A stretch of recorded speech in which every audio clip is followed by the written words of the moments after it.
Hey everyone. I was putting together a problem-solving fundamentals for a client that I'm going to deliver in about 2 to 3 weeks. And it occurred to me that one of the most valued things that we can be is effective problem solvers. It's so critical to understand the kind of 5 conceptual steps that you have, right? The first one is determine what problem that you're trying to solve. I learned that very early in my career, but it was like the mantra of problem solving was determine what problem that you're trying to solve. Then you have to identify the components of it, right? What is it that the variables that I have that are inside that problem? Then I need to sort through all the information so I use what's truly applying to this particular problem.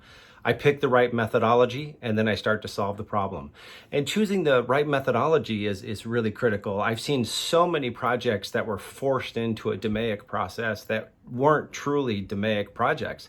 DMAIC is for that continuous improvement, but some of them there's a big change in the process or a different process or a different type of product.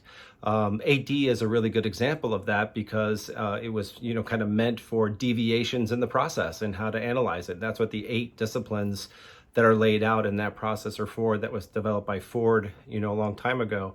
Because if you're operating at 5, 5, 5, 5, and then you hit a 10 and you go back to 5, obviously there's a deviation that you need to work on and solve. So as you go through and think about the algorithm of what methodologies I have and what problem they apply to, it's one of the more critical things that you can do is make sure you're choosing the right one. I love talking about that. If anybody wants to reach out and talk to me about it, I'm more than willing, and I wish everyone the best of luck with the problems they're trying to solve. Okay, talk soon, everybody.